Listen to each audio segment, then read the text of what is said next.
the contrast, maybe even the dichotomy of the approach, philosophy, and view of death, when you juxtapose Tupac to Biggie, it almost, just like if you were to look at funk-based hip-hop versus disco-based. If you were to look at any of the nuances or cultural elements that make an area unique, it's interesting that that even brings itself towards the view of death.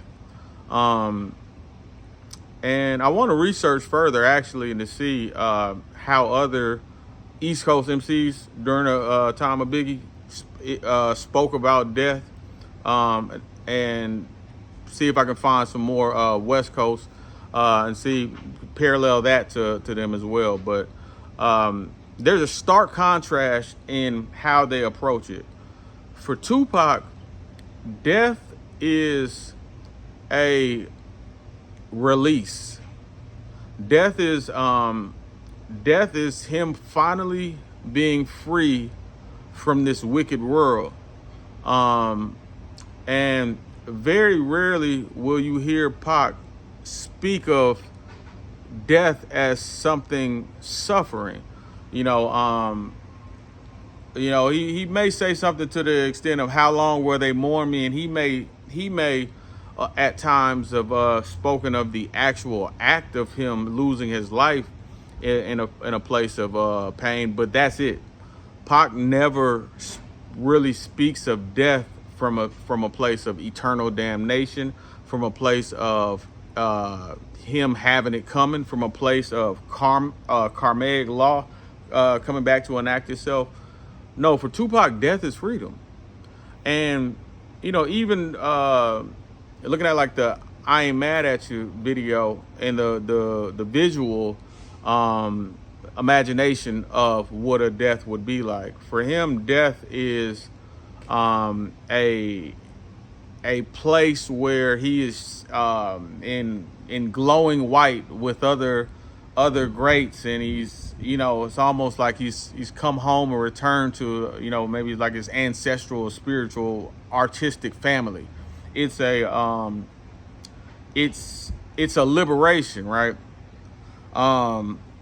And with Biggie, death is a karmic punishment that he desires to possibly escape, but has succumbed and accepted his fate as one that is what it is, and it's something that he's powerless against. When you look at Big's description of death, Big never glorifies the idea of him dying. Big never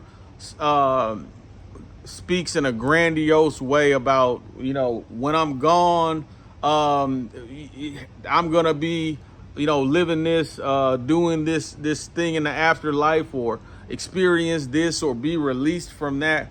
No, Big is someone who is really, in a lot of ways, reconciling what it is to come. And though he's reconciling what it is to come, he still possesses a unique empathy for those who would do harm to him, because he remembers being the person without that would do harm to a person in the very position that he's in now. When we listen to like Suicidal Thoughts, right, which is it's a brilliantly dark written song, but it's, when I die, fuck it, I want to go to hell, cause I'm a piece of shit, it ain't hard to fucking tell. Lounging in Paradise, I don't know it exactly, with the goody goodies, fuck that shit, I like black Timbs and black hoodies. God'll probably have me on some real strict shit. No sleeping all day, no getting my dick licked. And even when he speaks about his mother, I wonder when I die, will tears come to her eyes? Forgive me for my disrespect, forgive me for my lies.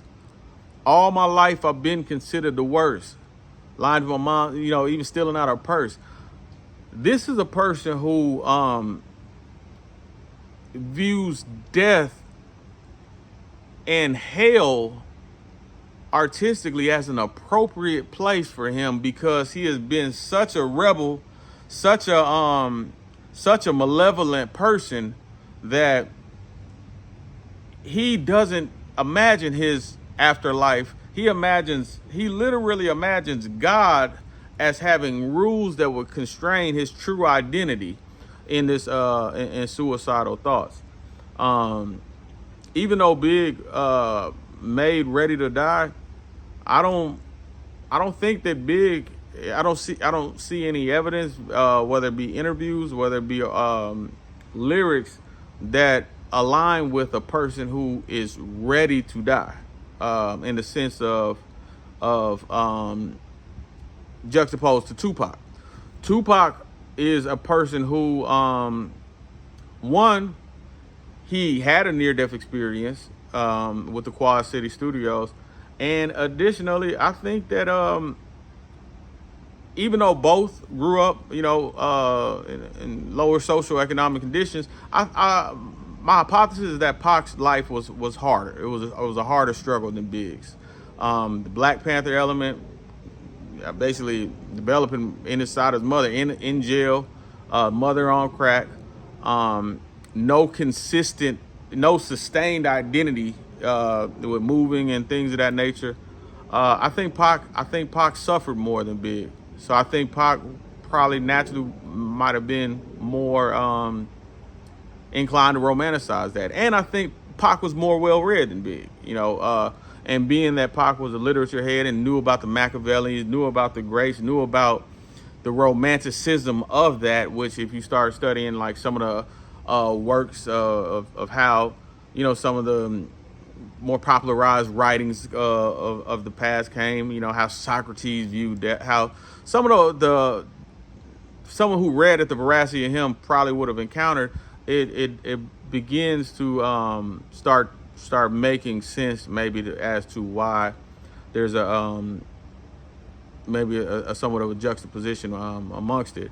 Also, I will share a story. After graduating college, Florida A&M University, I lived in Stone Mountain, Georgia, and I was actually I used to volunteer at the Tupac Center, at the Tupac Center for the Arts, and I was actually the videographer for Afeni Shakur's play. She did a play. It was called was it called The Panther? Oh, my mind is failing me. But this play it might have been Panther 20. This play was based on the actual, the actual case where she was charged, and she acted in the play. And because I was the videographer, it wasn't like she was my homegirl and I just had unlimited access. But occasionally I could speak with Afeni, and as we grew in rapport, in my recording of it, everything, I just asked her. I said, what was it, what were Pac's last days like? And this is what Afeni told me personally. And she said that Pac had been severely injured. This wasn't going to be a situation like the previous one, where Tupac was going to emerge from this and go back to his life that he had before. Additionally, she shared that Tupac had a lot of court cases coming up. Tupac had a lot of another potential jail stint coming up, and for her, out of empathy, Tupac didn't actually, it wasn't a situation where Tupac was fighting for his life and he flatlined. No, it was Afeni Shakur assessing the situation he was in, the things he had coming, deciding to release him.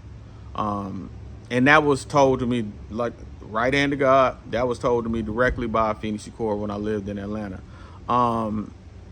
And I didn't confirm with her if they ever smoked the ashes and everything, but that's the popular story that, you know, people very close to him have told. But I've always found that interesting, and I think that, I don't know, I think rappers are sometimes calling them rappers takes away the mystique and the elite level writing that we've been able to be given by these talented creators and scribes. So I just wanted to speak on that, and more to come. Pin game, man. Rob J10X, subscribe to the channel.